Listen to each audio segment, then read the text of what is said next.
What's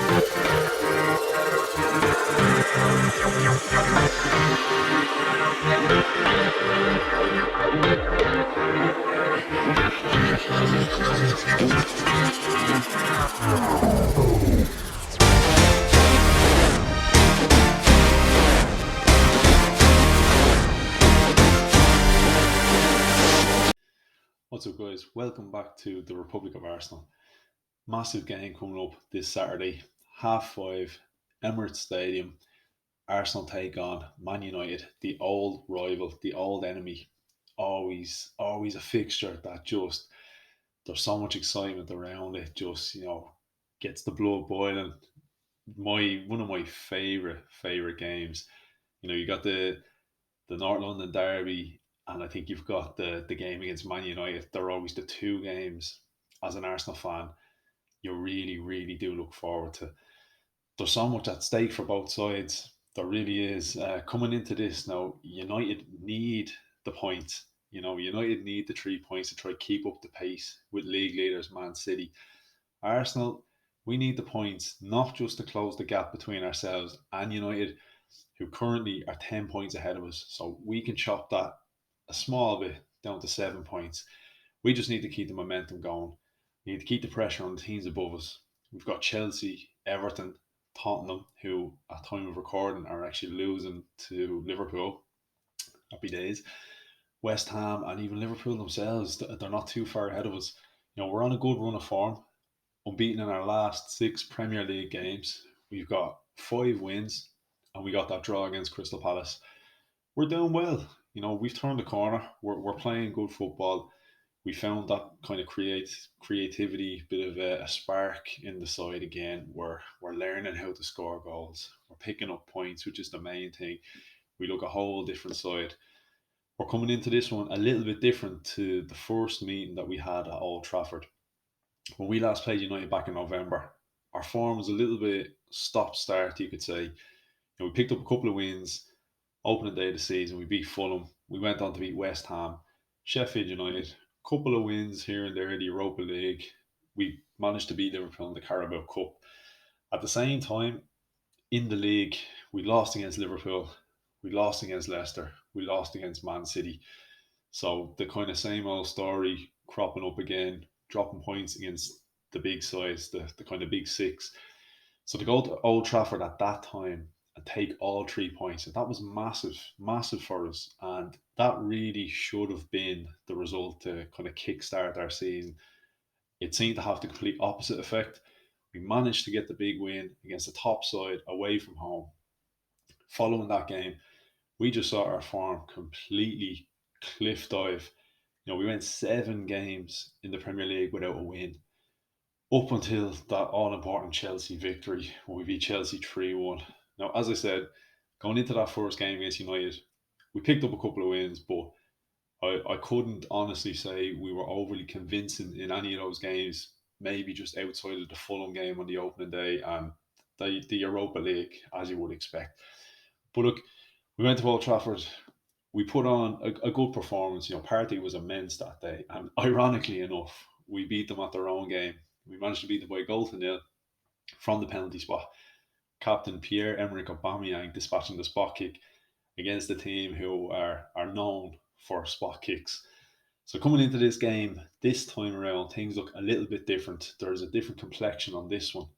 United have been impressive, and up until last night's shock defeat against bottom side Sheffield United, they'd managed to put together a run of 14 Premier League games without a defeat.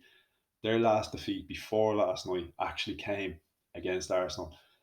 So that'll tell you how the sides kind of reversed in form, since the last meeting that they both had. Now, Arsenal's kind of change in fortune, I attribute a lot of that down to the addition of the youth that's come into the side. Emil Smith Rowe, he's added that creative spark we've been absolutely crying out for. But Bukayo Saka he's just leveling up every week. He just seems to go up again and again. Even Alex Lacazette, he looks a different man altogether. He's got a great understanding with the kids. Could be down to maybe featuring a bit more regularly in the Europa League with them, but they have a good understanding with Laka. Thomas Partey is bossing the midfield.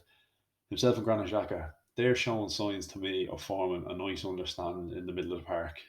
And I know a lot of people aren't sold on Xhaka or kind of have their minds made up, but I can see a different side of Granit Xhaka with a stronger partner next to him. And again, I'm not saying we need to commit to having Xhaka and Partey as our kind of combination in midfield for the future. Maybe we can look elsewhere and get away from that Xhaka style of player. But for the moment, I think it can work. I'm seeing positive signs. So hopefully they continue to develop. Even Pepe gave us some signs that he's not a lost cause, as many would have you believe. Possibly being moved onto the left wing might spark a bit of life into him. We saw a couple of positives against Southampton. He even managed to chip in with a goal. That right wing spot, it's absolutely off limits at the moment, given the form of Bukayo Saka. Nobody's taking that spot off Saka. So if Pepe is to have any future at the moment, he may well have to settle for playing out wide on the left. Now, we do have a lot of injury concerns coming into this game. Thomas Partey came off against Southampton. Now, it looked like it was only a muscle cramp, so we're keeping our fingers crossed on that one. Smith Rowe, again, he was subbed. He picked up a knock. Again, hopefully it's nothing too serious. Pablo Mari, we know, will be out. He's still recovering from his muscle strain. Danny Ceballos as well. Mikel Arteta said that the pair are going to join up training with the squad probably from next week, so they won't feature. Aubameyang may miss out again. We don't know 100%. He's still out due to the personal issues surrounding the health of his mother. Even if he was available to play, he's probably not going to be match sharp. I don't know if he's trained at all. With regards to the new signing, Martin Odegaard, Arteta was asked about his possible inclusion, and he did say it's a little bit early to decide. We'll see how he gets on in training, and we'll see. So don't worry. Now, I'll let you make your own mind up on that one. To me personally, I think it's probably going to be a bit too soon for Odegaard. You can't really expect a guy who's only just signed to come in and make an impact straight away. And to be honest, we don't know what his level of fitness is like. We know he's trained. We don't know where he's at. He hasn't played a lot of football for Real. So you'd be taking a big chance with Odegaard. Now, obviously, my main concern, as I said, the amount of players that potentially could miss out. Smith Rowe is going to be a massive loss. And as I said, if Odegaard did play, you can't really expect an immediate impact from him. He's going to need a little bit of time. At the back, Pablo Mari's still out, so I'm a bit concerned as to who partners Rob Holding in this game. David Luiz did not convince me against Southampton the other night. Looked very, very shaky.